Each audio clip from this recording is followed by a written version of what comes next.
I think they have her in that box so the audience doesn't rush her to look at her face. They keep her in this box. Maybe, yeah.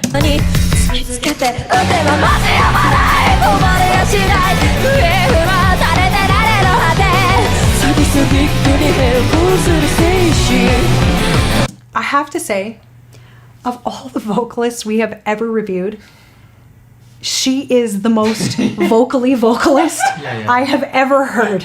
Yes. Is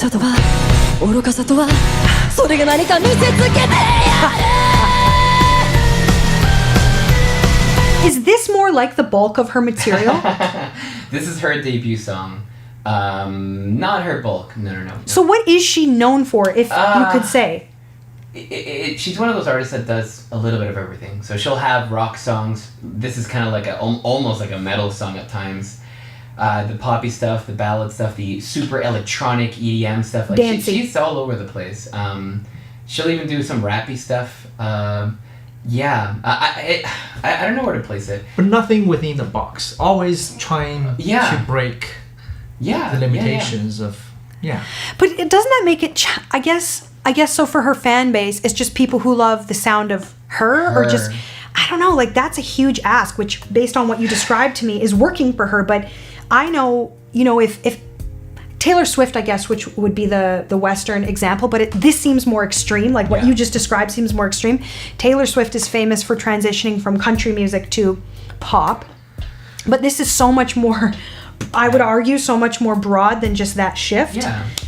I think it's so this happens a lot with Japanese idols, Japanese singers that they debut and they just try a lot of different things, see what sticks, and they seem to constantly try to one up their last single. I was gonna say, because Korean entertainment industry is very, very strong. Comparing to Japan though, however, like Japan is much more experimental and much more expressive, whereas K-pop, like everything is It seems to me like K-pop in the box. is really riffing on Western, which is really in the box. Oh yeah. And that's why it's so international. Yes. But just to be clear, I want to say just every country or culture is going to have their cool experimental singer-songwriters and artists. But I think what we're talking about is as far as what's rising to the surface of pop culture that's like unmissable, culturally unmissable. Every culture has, like, America has singers doing experimental things and crossing genres. But as far as getting as big as Taylor Swift or Ado, that's another... See, and this is the interesting thing about that. So a song like this is not, playing on the radio in Japan, but it is a top charting song at karaoke bars. People love singing this at karaoke. No way! How many can pull it off? I don't know. So why then? Like, explain to me in your opinion, why, if something is so popular that it's like a #1 song at karaoke bars, people love singing it, they love hearing it, they love it, why wouldn't it be on radio? It's one of the it's like a fun song. It's like a challenge song. It's fun to sing. People like a challenge. Like music is math. Music is science. Music is sport.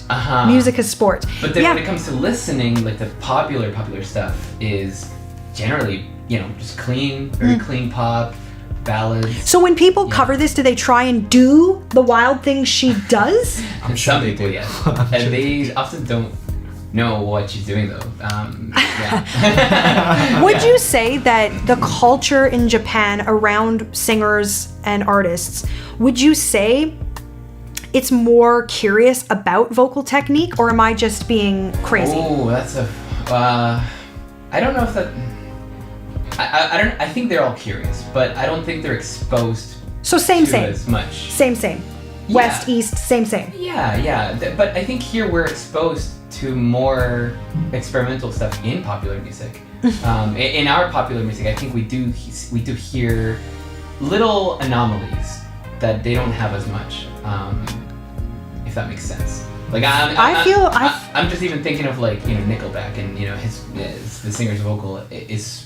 You wouldn't find that in like a regular a band that was that popular in Japan. I see what you're saying. I was going to argue with you and say I see it the opposite, in that I think Japan seems more experimental, but I think I just understood what you meant. Maybe we have different sort of vocal flavors. Mm-hmm. Yeah. Here, maybe more. Yeah. Freaking interesting. Freaking. Yes. But let me hear this insane thing that everybody's trying to do at karaoke.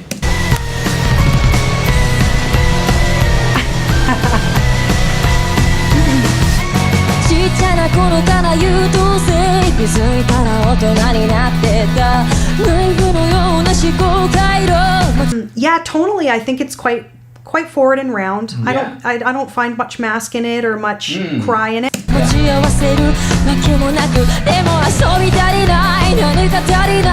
Sounds like Paramore. This part a little bit.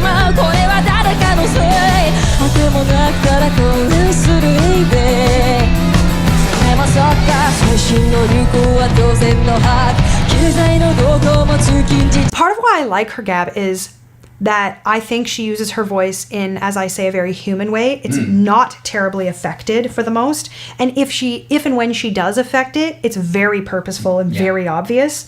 I find this I don't like this term personally as a coach, but it's very open-throated, meaning there's not a whole lot of... But again, you know this woman. I think it's also, I'm very familiar with the studio version, so I think this... Oh, it's different. Is she more open in this format? What you said totally makes sense in this recording.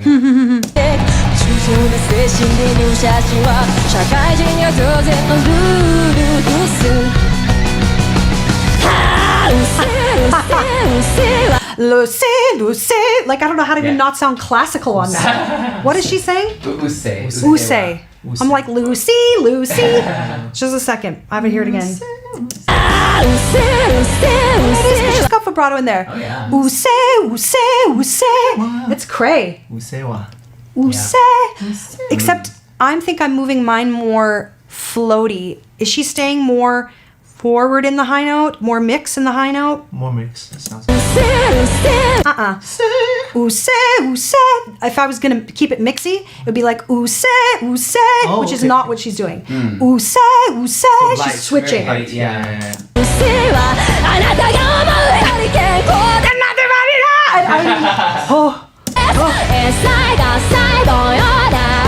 That's more white side, and white vowels. Yeah.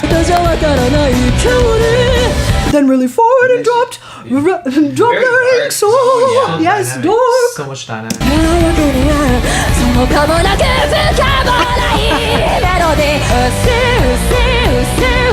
Is that the hook? That is the hook,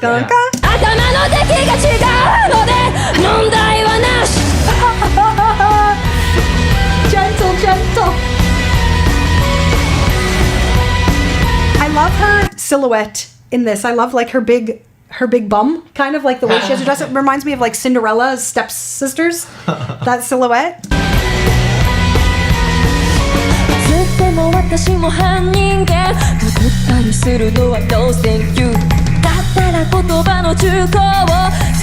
I think they have her in that box so the audience doesn't rush her to look at her face. They keep her in this box. Maybe, yeah.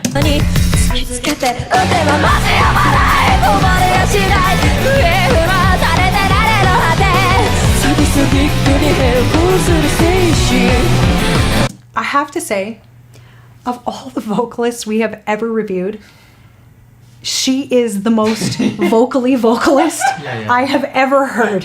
Yes.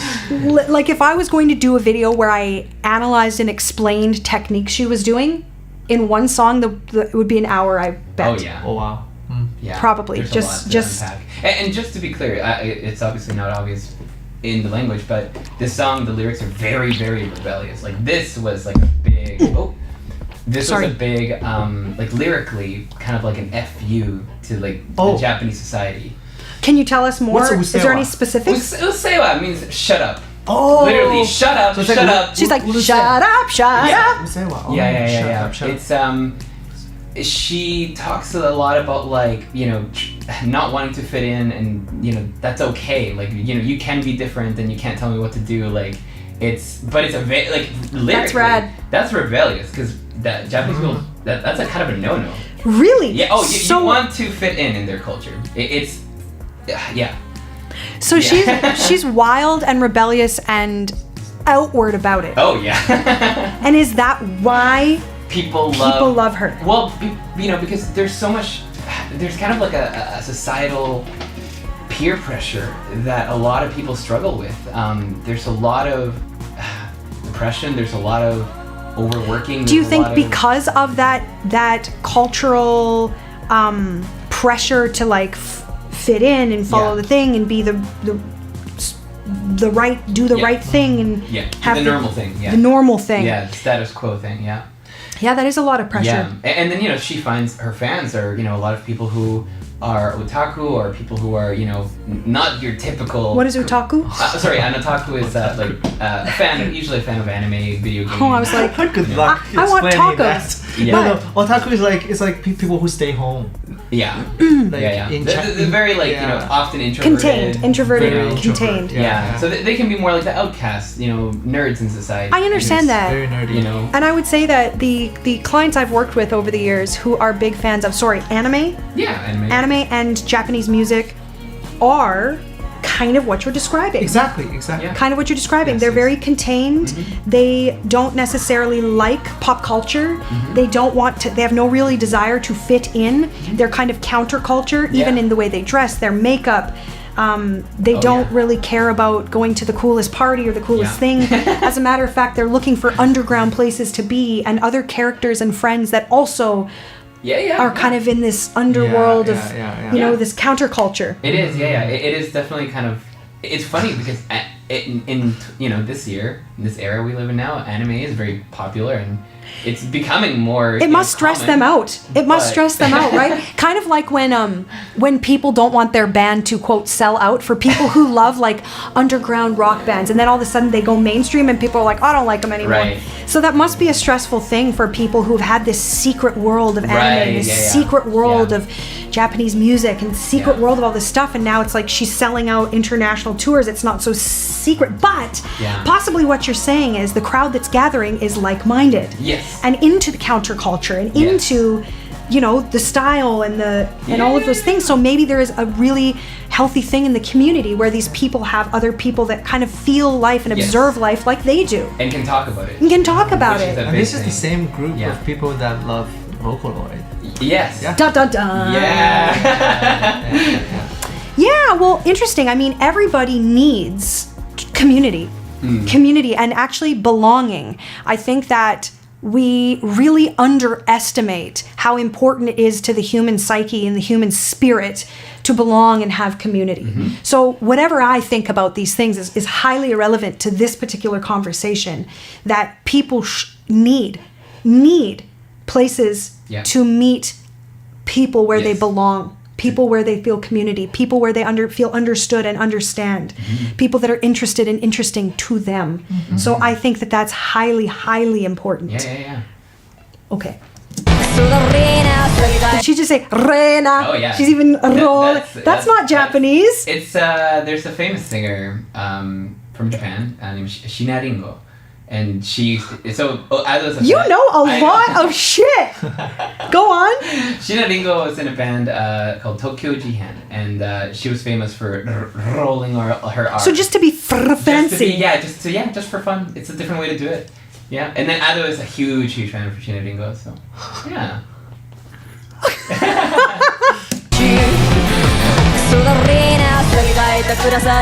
So it's almost paying homage. Oh yeah. Homage, as we say in English, paying homage. Did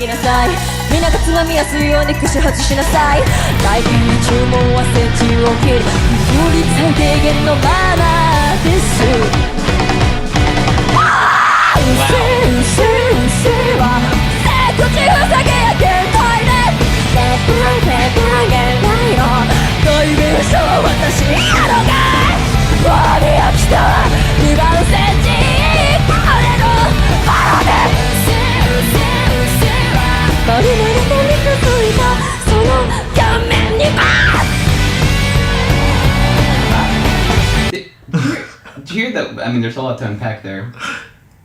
There was like a moment, there was like a backing track just snuck through, I guess, harmonies or something, but... I'm gonna be honest, Gab. I don't know what the hell I heard. There was a lot, a lot going on, yeah. All I can think of... So as a singer and a coach, I believe in taking risks, and I probably believe more than other coaches that singing is a full body sport. I'll say, not sport, but activity.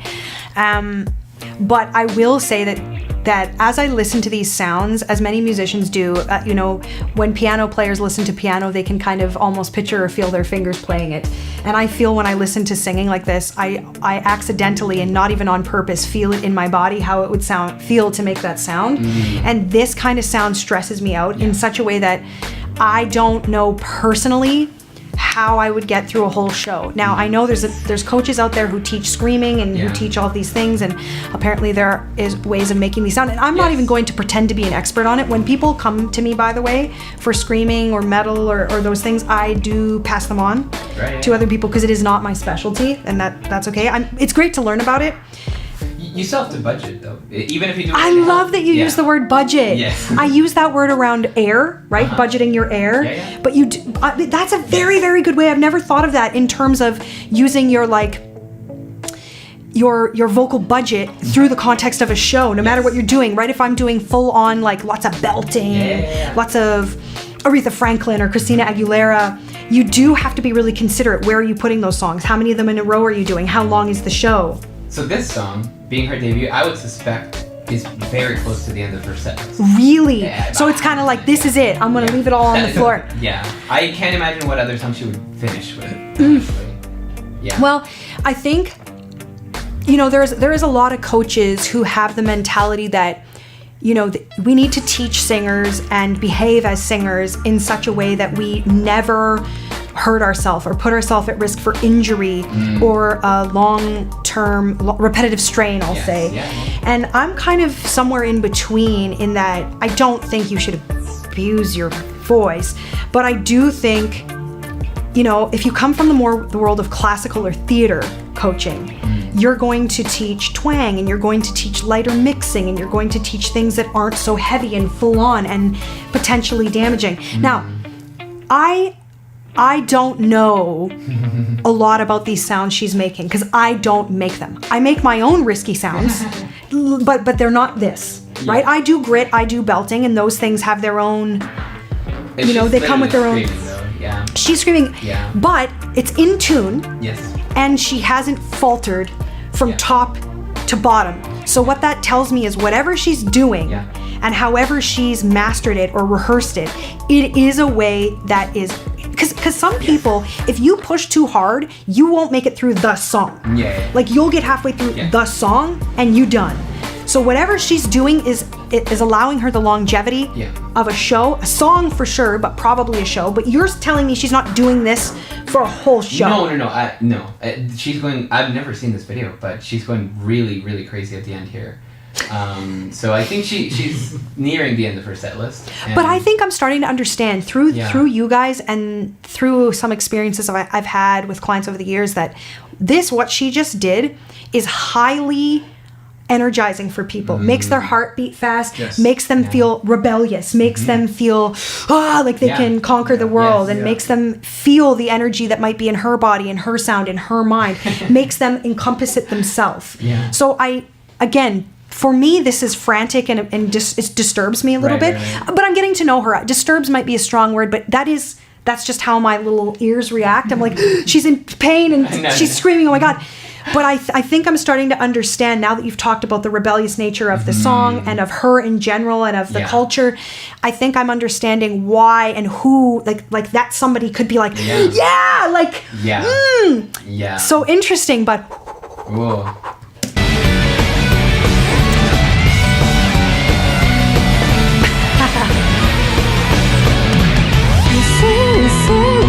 Back to clean singing. After that, yeah, I feel like my voice would be like, oh say, oh, like. But it's because you don't scream by just pushing more air, So she's accessing different parts of her voice, and then when you got to take a break from this, so she comes back and just eases into it.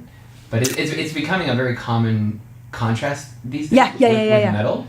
a lot of metal screamers are doing this. I've had a beautiful, beautiful metal singer come to me, a popular one too. And I was like, what am I gonna do? Like, why is she coming to me? But she's like, I want to clean up my clean singing. Yes, exactly. I want my clean singing when I pop it in to my shows. I want it to be as, I want to have as much agility, as much skill, as much belt. I want my mix to be as thick as I want it to be. And I was like, okay. And then when I saw her performance, I was like, holy shit, like there's a lot of layers, actually much like this. Her singing is more like blah, blah, blah, like that kind of string, you know what I mean, metal. But still what you're saying is true, that singers who are being wild like this also want to have some clean singing in there too. Yeah. And then you draw everyone in. And you take everyone on a ride. Yeah. And you're giving your voice a break. And you're giving your voice a break.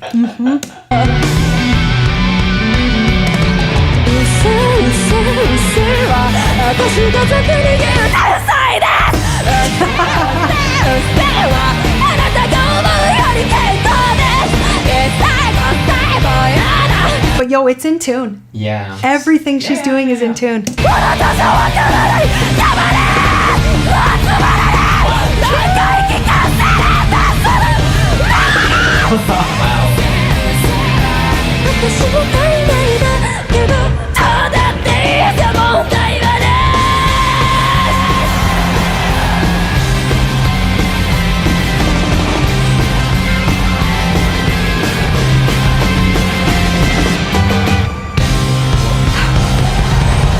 Wow. I mean, she has a brilliant command of how and where and what to push on to remain pliable. Yeah. My top tier thing I'm blown away with is how much of that experimental, thicker, grittier, screamy stuff she can do and remain not only in tune while doing the screamy stuff, but coming back to the clean singing and having that not be fragile or broken or busted or airy and still very, very in the pocket of pitch. I don't even, I mean, the skeptic in me is like, there's no way, but I think that performance was what it was. Yeah, I think so too. And I think the person on stage is her. I don't know. I think she reacted to herself. Are we watching that? Let's watch that. I really need you tonight. Forever's gonna start tonight. Forever's gonna start to. Once upon a time I was falling in love. Now I'm only falling apart. There's nothing I could do. A total eclipse of the heart.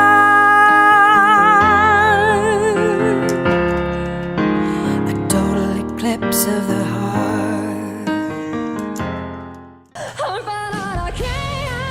什么呀？